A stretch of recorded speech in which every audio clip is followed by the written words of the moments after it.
में आ गई।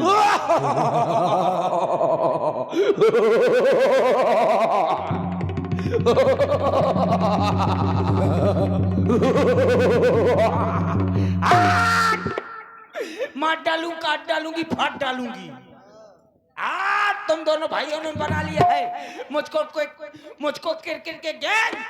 कभी ये चौका मारता है, कभी ये छक्का मारता है। रुक जाओ, मैं समझ गई। जब तक ये सौतन जिंदे रहेगी मेरी बात न बनेगी। रुक सौतन, अभी तेरे को बगदा देती हूँ। आज दोनों भाइयों को खबवा खबवा मारूंगी, किसी को नहीं छोड़ूंगी। अरे ठहरिए देवी जी।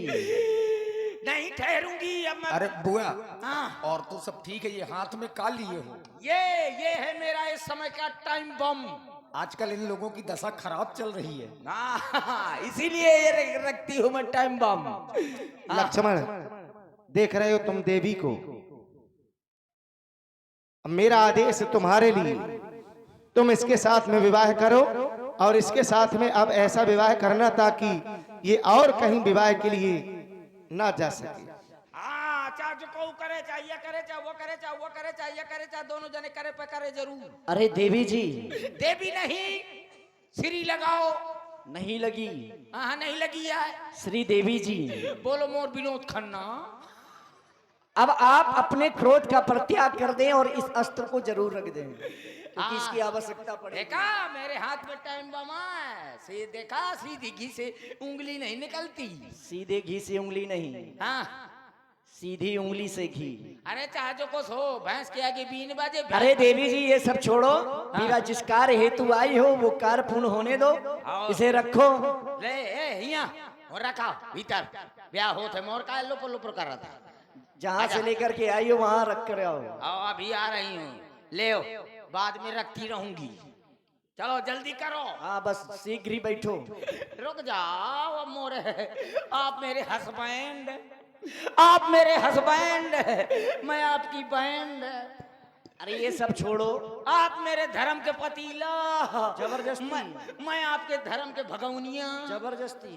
और कहा जब आप मुझसे ब्याह करिए तो ऐसे। अरे जब होगा तब होगा, अभी तो नहीं हुआ है। अभी विवाह के लिए बैठो।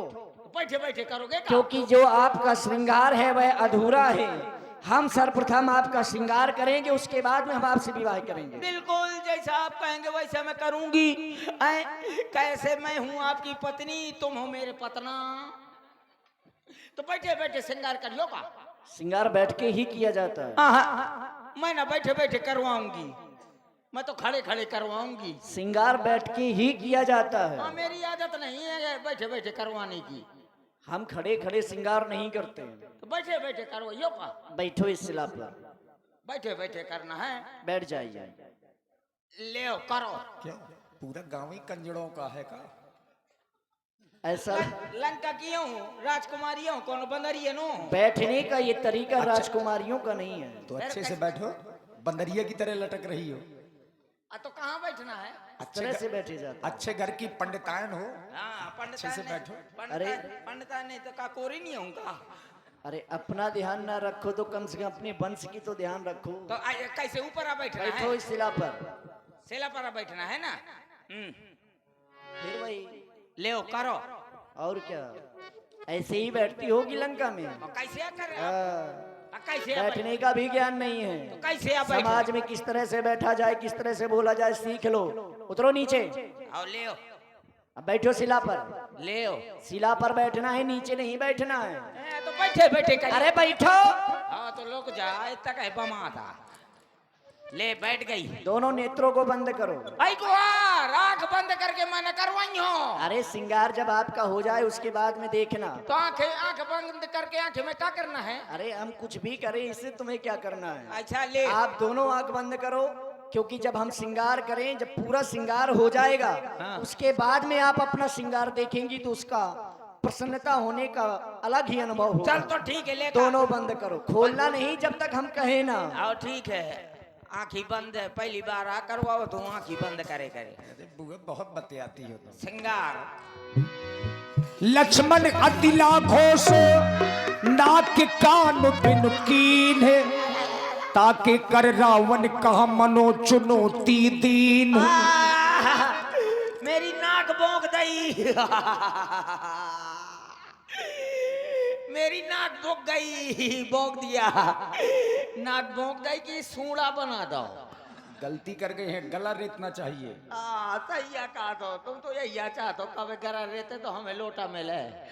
अरे आई को यार मेरी नाक भोंक गई अरे बहुत जोर के झरझरा रही है, बड़ी जोर के कुनमुना रही है। ले सोने के पहन लाए। ओ खरदूसड़ भैया, ओ खरदूसड़ भैया। देखिए सूपनाखा केवल माध्यम बन गई है, यद्यपि भगवान के वनवास में आने का मूल कारण महाराज रावण को मारना है। और ये हाथों हाथ चुनौती महाराज रावण को भेजी गई है। बाबा तुलसी ने लिखा, लक्ष्मण अति लाघो सो नाक कान बिनु कीन, और ताके कर रावण कहा मनो चुनौती दीन। अब पंचवटी के पास में दंडक बन के राजा महाराज खरदूषण का आपने नाम सुना होगा। महाराज रावण के भाई जो 14,000 सैनिकों के सहित इसी दंडक वन में रहते हैं। अब सूपनाखा सबसे पहले रोती बिलकती हुई, खरदूषण पह गई बिल पाता, और धिग धिग तो पौरुष बल भ्राता। अब अपने भाइयों के बल को धिक्कारने लगी कि धिक्कार है तुम्हारे बल को, तुम्हारे होते हुए तुम्हारी बहन के नाक और कान कट जाए, इसलिए तुम्हारे बल को धिक्कार है। और हमारा निवेदन अपनी समाज से है, माताओं बहनों से है कि श्री सीता हरण तक की लीला का हमारा प्रयास है। लेकिन अगर आप लोगों का सहयोग रहेगा तो निरंतर प्रसंग होंगे, चाहे सुबह के जितने बजे। बस आप लोगों के ऊपर है, जितना आप सहयोग दे पाएंगे उतने आगे के प्रसंग आप लोग देख पाएंगे। आइए महाराज खरदूषण का दरबार आपके समक्ष में है।